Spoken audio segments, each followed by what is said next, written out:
오늘은 1년의 은혜에 감사하는 추수감사절입니다.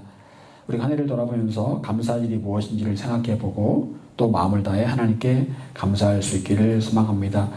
이제 2025년도는 얼마 남지 않았는데 2025년도는 다시 오지 않습니다. 우리가 이 2025년도를 생각할 때 감사할 일만 있었다라고 그렇게 기억할 수 있으면 좋겠습니다. 오늘 본문의 사도 바울은 고린도 교회와 예수 이름을 믿는 모든 자에게 이렇게 편지를 쓰고 있습니다. 3절에 보니까요. 하나님 우리 아버지와 주 예수 그리스도께로부터 은혜와 평강이 있기를 원하노라.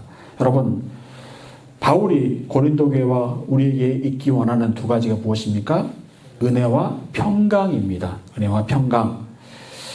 은혜와 평강은 날마다 우리 그리스도인의 삶에서 흘러넘치고 있어야 됩니다. 여러분의 삶에서 은혜와 평강이 흘러넘치고 있어야 돼요. 여러분, 우리는 늘 은혜와 평강 가운데 우리의 마음이 채워져 있어야 합니다. 하지만 우리 현실은 그렇지 않습니다. 작은 일에도 조급해하고 당황하고 분노하고 짜증내고 그랬던 적이 얼마나 많습니까? 갑자기 어떤 일이 터지면 두려워하고 염려하며 세상 사람들과 별반 다를 바 없는 모습을 보일 때가 얼마나 많습니까? 이런 모습이 은혜와 평강의 모습은 아닐 것입니다.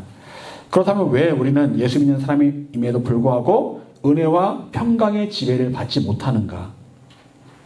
단지 기독교라는 종교만 갖고 있을 뿐 왜 우리는 은혜와 평강이 넘치는 삶을 살지 못하고 있는 것일까? 여러분, 다니엘 기도에 계속되고 있잖아요. 다니엘 기도를 보게 되면 많은 목사님, 많은 교회들이 기도 제목을 올립니다. 그런데 기도 제목을 보고 있다 보면 여러분 어떻습니까? 마음이 좀 아파집니다. 마음이 좀 서글퍼요. 왜 그렇습니까? 기도 제목들이 하나같이 문제가 많은 그런 기도 제목들이에요. 건강, 교회 부흥, 재정, 물론 우리 교회 문제이기도 합니다만 그걸 보고 있으면 마음이 좀 이렇게 무거워집니다. 굉장히. 여러분, 과연 이렇게 사는 게 하나님 뜻일까요? 문제에 둘러싸여서 은혜와 평강은 없이 이렇게 사는 게 하나님 뜻일까요? 저는 분명히 그것은 하나님 뜻이 아니라고 생각을 합니다. 그런 가운데서도 은혜와 평강이 여전히 흘러넘치는 삶을 사는 게 바로 하나님 뜻이라고 생각을 해요. 여러분, 그런데 많은 경우 은혜와 평강이 넘치는 삶이 아니라 문제에 둘러싸인 삶을 사는 것이 바로 우리의 모습이라는 거예요. 오늘 말씀에서 중요한 말씀 하나를 찾아볼 수 있습니다. 6절에 보니까요. 그리스도의 증거가 너희 중에 견고하게 되어. 견고라는 말이 나옵니다. 그리고 8절에 주께서 너희를 우리 주 예수 그리스도의 날에 책망할 것이 없는 자로 끝까지 견고하게 하시리라. 두 번 견고라는 말이 두 번 나옵니다. 여러분, 사도 바울이 기도하는 것이고 하나님 아버지의 분명한 뜻은 우리가 견고한 겁니다. 견고하다. 견고함이란 흔들리지 않고 굳건하게 서 있는 모습을 말합니다. 이런 모습은 우리의 믿음 생활에서 나타나고 있어야 합니다. 어떠한 상황이나 환경에서도 흔들리지 않고 든든하게 서 있는 그 견고함이 바로 우리의 모습이어야 해요. 그리고 이런 견고한 상태여야 그 가운데서 은혜와 평강이 있는 거예요. 믿음이 견고하지 않으면 은혜와 평강도 없습니다. 결국 은혜와 평강의 지배를 받지 못하는 많은 성도들의 근본적인 문제는 바로 견고하지 않은 상태라고 볼 수가 있습니다. 견고하지 않은 믿음의 상태. 다니엘은 바벨론의 포로로 잡혀간 상태에서도 전혀 두려워하지 않았습니다. 그래서 죽기를 각오하고 왕의 환관장에게 진미를 먹지 않겠다고 그렇게 선언을 합니다. 나중에는 30일간 기도를 금하는 왕의 칙령이 떨어졌음에도 불구하고 여전히 하루에 3번씩 창문을 열고 하나님께 기도합니다. 그 모습은 완전한 견고함을 보여줍니다. 흔들리지 않는 견고함. 나중에 사자굴에 던져질 때도 전혀 흔들리지 않습니다. 전혀 두려워하거나 떨지도 않습니다. 그때도 계속해서 은혜와 평강이 넘쳐 흐르고 있었고 바로 그 이유는 다니엘이 견고한 믿음 안에 서 있었기 때문에 그런 거예요. 여러분, 그런데 이런 견고한 믿음에 서 있지 못하면 늘 흔들립니다. 작은 사건에도 놀라고 조금만 상황이 바뀌어도 두려워하며 염려합니다. 예수님께서 갈릴리 바다를 건너던 그 배 안에서 두려움에 떨던 제자들에게 호통치실 때 그들의 믿음이 바로 견고하지 못한 믿음이었기 때문에 그런 거예요. 여러분, 우리는 늘 견고한 믿음 얻기를 소망해야 합니다. 견고한 믿음이 있으면 믿음으로 산을 옮길 수도 있고 기적을 쉽게 볼 수도 있습니다. 그리고 견고한 믿음이 있으면 우리에게서 은혜와 평강이 넘쳐 흐를 겁니다. 여러분, 그렇다면 과연 이런 견고한 믿음에서 우리는 어떻게 은혜와 평강의 지배를 받을 수 있을까요? 첫 번째, 말씀 안에 머물러 있어야 합니다. 말씀 안에 머물러 있을 때 견고한 믿음, 은혜와 평강을 누릴 수가 있는 거예요. 디모데후서 3장 16절 17절 잘 아는 말씀이죠. 모든 성경은 하나님의 감동으로 된 것으로 교훈과 책망과 바르게 함과 의로 교육하기에 유익하니 이는 하나님의 사람으로 온전하게 하며 모든 선한 일을 행할 능력을 갖추게 하려 함이라. 여러분, 하나님 말씀 성경은 하나님의 사람으로 온전하게 만든다라고 기록합니다. 하나님의 사람이 온전해진다. 원래 하나님께서 계획하셨던 그 모습 그대로 퍼펙트하게 된다는 거예요. 그게 바로 무엇 때문에? 하나님의 말씀 때문에 그렇게 된다는 겁니다. 여러분, 때로 우리는 잘못 생각하고 잘못 행동할 때가 있으면 잘못 말할 때도 있습니다. 실수도 합니다. 그런데 그런 때에 우리를 교정해주고 다시 이렇게 세워주고 다시 바른 길로 가게 만들어주는 게 뭐라고요? 하나님의 말씀이라는 거예요. 말씀이 우리를 책망하고 우리를 바른 길로 인도합니다. 세상 사람들은 우리에게 잔소리를 합니다. 잔소리는 사람을 변화시킬 수 없습니다. 잔소리가 틀린 말은 아니에요. 하지만 잔소리는 사람을 근본적으로 변화시킬 수는 없습니다. 하지만 하나님의 말씀은 잔소리가 아니라 우리 마음을 감동케 하고 삶을 변화시킵니다. 그래서 다시 세우고 온전한 사람이 되게 합니다. 예수님께서는 기도응답의 중요한 원리를 말씀하셨습니다. 요한복음 15장 7절 너희가 내 안에 거하고 내 말이 너희 안에 거하면 무엇이든지 원하는 대로 구하라. 그리하면 이루리라. 우리가 예수님 안에 거하고 예수님 말씀이 우리 안에 거한다면, 하나님의 말씀이 우리 안에 거하면 무엇을 기도하든 응답이 된다는 겁니다. 말씀이 내 안에 머물러 있어야 된다는 거예요. 그때 기도 응답이 된다는 겁니다. 여러분, 하나님 말씀은 잠깐 은혜 받고 많은 말씀이어서는 안 됩니다. 그 말씀이 내 안에 있어야 돼요. 계속해서 머물러 있어야 됩니다. 그래서 나의 생각과 행동과 가치관을 말씀이 결정해야 되는 거예요. 내가 무슨 생각을 하든지 어떤 결정을 하든지 어떤 행동을 하든지 그 말씀이 내게 영향을 미치고 있어야 되는 거예요. 이렇게 살아갈 때 그 사람에게는 기도 응답의 역사가 나타난다는 겁니다. 그리고 이렇게 말씀이 내 안에 머물러 있을 때 우린 점점 견고한 믿음으로 성장하게 되어 있습니다. 믿음이 어떻게 자랍니까? 말씀이 내 안에 머물러 있을 때 믿음이 자라는 거예요.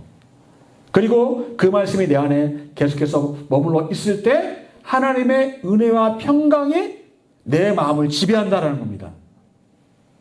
그런데 말씀이 내 안에 없고 세상에 많은 것들이 내 안에 채워져 있다면 우린 절대로 하나님의 은혜와 평강의 지배를 받을 수가 없습니다. 늘 불안하고 늘 쪼들리고 늘 쫓겨다니고, 여러분, 매일매일 말씀 한 구절이라도 묵상하고 그 말씀을 새기고 마음에 담으시기를 바랍니다. 훈련을 하세요. 경건은 훈련입니다. 그러면 그 말씀이 여러분 안에 머물게 될 것이고 그 말씀을 붙잡으면 은혜와 평강이 여러분의 삶에 넘쳐 흐르게 될 것입니다. 오늘 아침에 사모님과 함께 큐티를 하고 내려왔는데요. 그 말씀의 한 구절이 저의 마음을 잡고 있습니다. 어떤 말씀이었냐면, 바울의 이야기는 나중에 아마 설교를 하게 될 텐데, 간신히 바울이 탄 배가 미항에 도착했다라는 그런 구절입니다.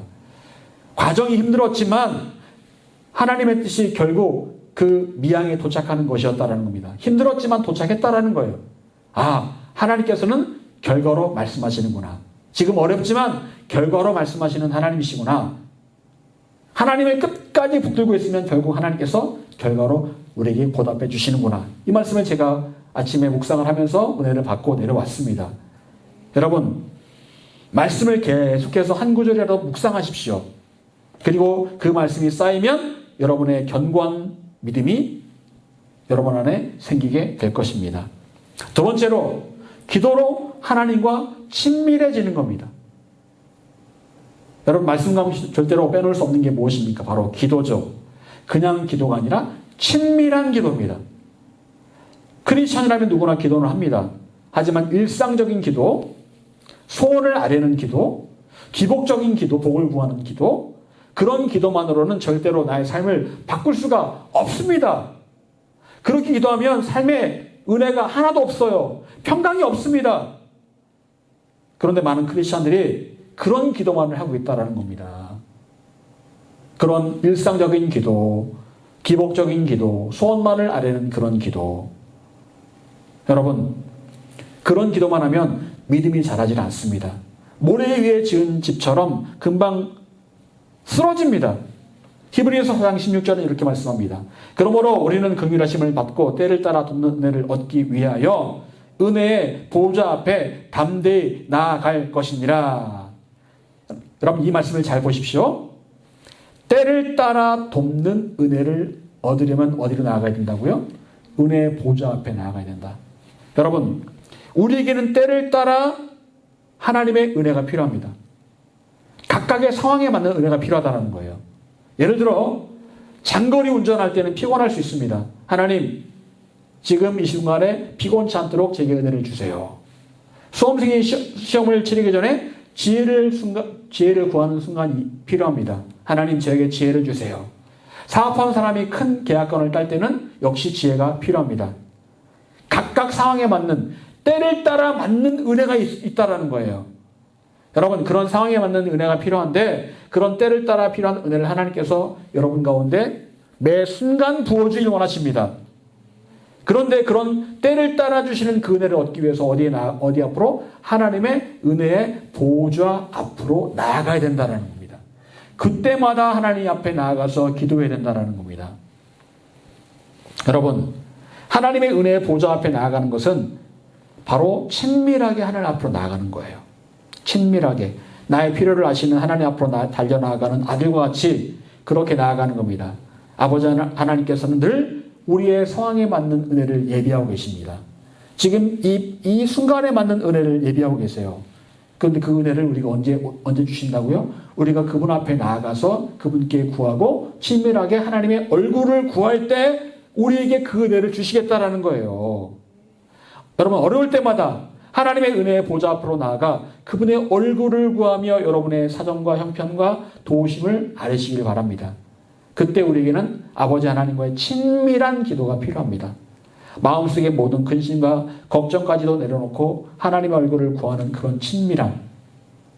그때 하나님께서 여러분의 기도를 결코 외면하지 않으실 것입니다. 하나님께서는 저와 여러분의 때를 따라 도우시는 하나님이세요. 여러분의 필요한 그 각자의 모든 그 때를 따라 하나님께서 여러분에게 은혜를 부어 주실 것입니다. 세 번째로, 견고한 믿음은 회개와 겸손으로부터 부어지게 됩니다. 회개와 겸손으로부터 부어지게 된다. 야고보서 4장 6절.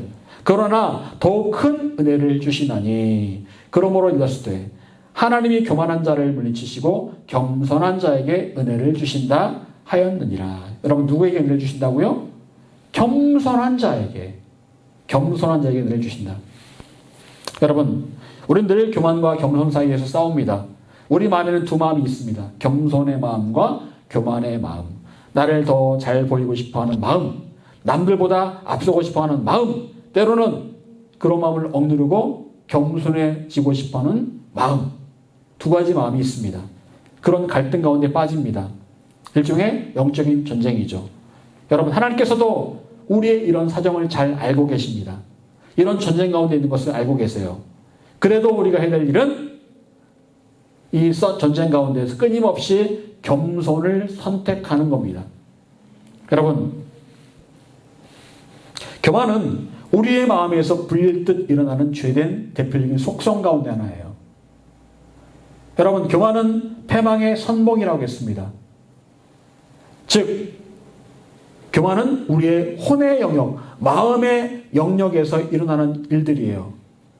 자, 그렇다면 이 혼의 영역, 마음의 영역을 다스리는 것은 바로 영입니다. 우리의 영이 강하면 충분히 교만을 다스릴 수 있어요. 여러분, 어떻게 영이 강해질 수 있을까요? 성령의 지배를 받을 때 영이 강해집니다. 성령의 지배를 받으면 충분히 우리의 혼의 영역인 그 교만을 우리가 지배할 수가 있는 거예요. 쫓아낼 수가 있는 겁니다. 교만이 들어올 때마다 내 안에 성령을 힘입어 선포하는 겁니다. 예수 이름으로 명하노니 교만은 떠나갈지어다. 어떻게 해서든지 교만에 자리 잡지 못하도록 성령을 힘입어 이겨낼 수 있습니다. 여러분, 또한 동시에 우리는 겸손을 취하기 위해 노력을 해야 합니다. 예수님이 뭐라고 말씀하십니까? 나는 온유하고 겸손하니, 그리고 그 다음에 뭐라고 말씀하세요? 나의 멍에를 메고 배우라라고 말씀하십니다. 여러분, 겸손은 어떻게 하는 거예요? 배우는 겁니다. 언제? 예수님 멍에를 맬 때 배우는 거예요. 겸손은 그냥 생기는 게 아닙니다. 나는 원래 겸손해? 그런 사람 없습니다. 진짜 겸손은 예수님께 배우는 거라고 했어요. 언제요? 예수님의 멍에를 쓸 때 배우는다고 했습니다. 즉, 예수 믿는 사람이라면 멍에가 불편할 수 있습니다. 하지만 예수 믿는 사람답게 내가 그 십자가 또 멍에를 지고 가면 멍에를 통해서 예수님의 온유함과 겸손을 배우게 된다라는 것. 여러분, 우리가 세상에서 예수 믿는 사람으로 살아간다는 것은 일종의 멍에입니다. 내가 예수님을 믿는다고 하면 행동 하나하나, 말 한마디 한마디를 조심을 해야 돼요. 그 멍에예요, 멍에 일종의. 그들 앞에 부끄럽지 않아야 됩니다. 하지만 그 멍에를 메고서라도 예수님을 닮아갈 수 있고 예수님의 길을 갈 수 있다면 정말 가치 있는 일이에요. 여러분, 겸손이 무엇입니까?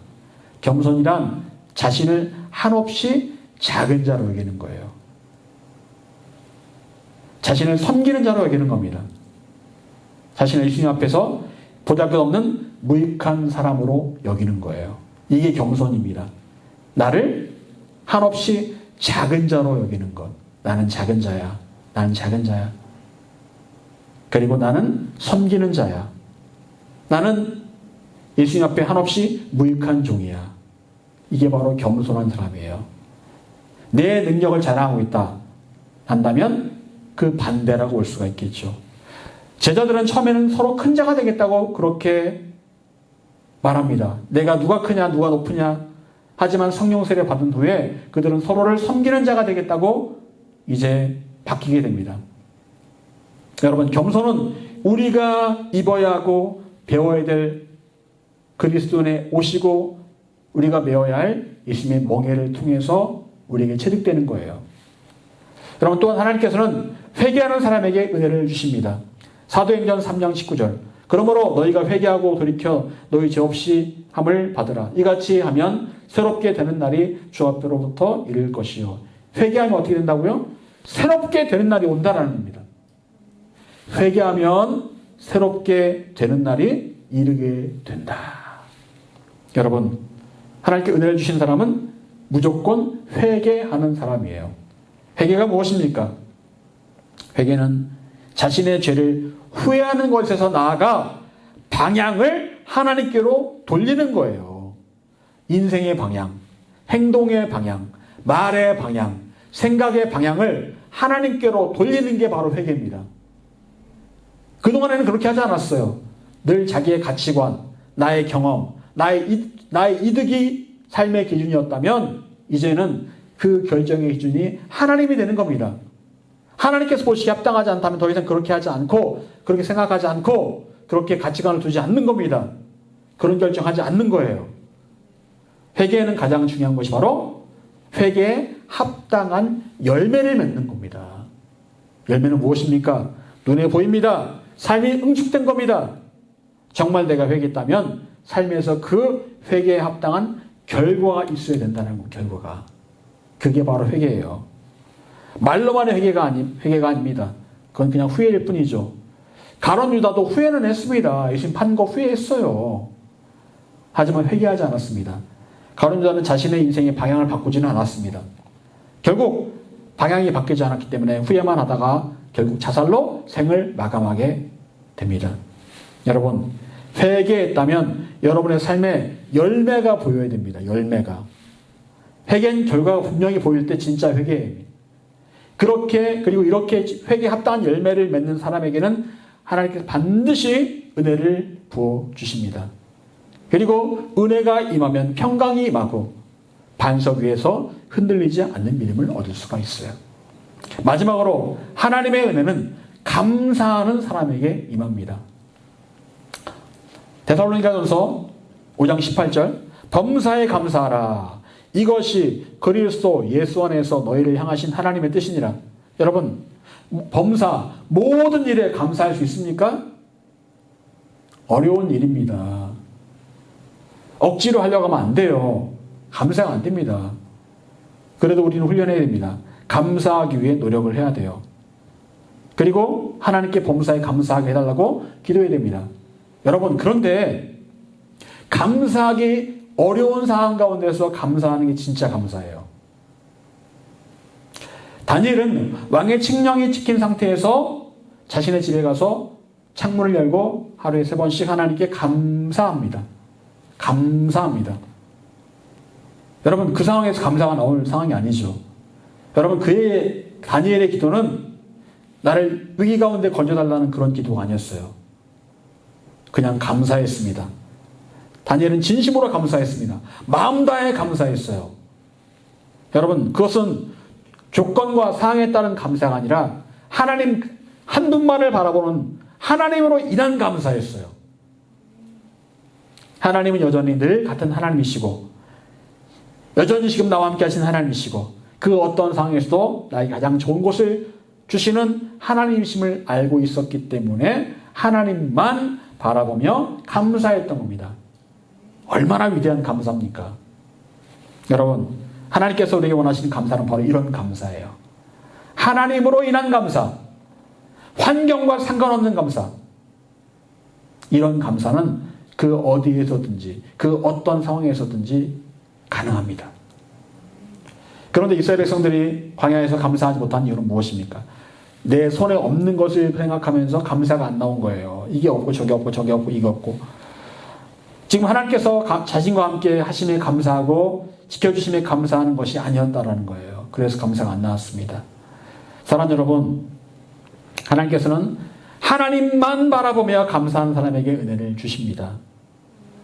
은혜는 감사하는 사람에게서 채워지게 되는 거예요. 감사로 하나님을 영화롭게 하는 사람에게 하나님께 더 귀하고 좋은 것들을 넘치도록 부어주십니다. 그런 사람에게 은혜와 평강을 주시고 더 견고한 믿음을 주시는 거예요. 오늘은 추수감사절이지만 우리는 추수감사절이라서 감사하는 게 아니에요. 하나님께서 나의 하나님이시라 감사할 수 있는 겁니다. 하나님께서 늘 나를 지켜주시고 지금도 함께 하심에 감사하는 거예요. 사랑하는 여러분, 오직 하나님으로만 인해서 진짜로 감사할 수 있기를 바랍니다. 그리고 여러분 모두에게 은혜와 평강 그리고 견고한 믿음이 충만해지기를 간절히 축원합니다. 기도하겠습니다.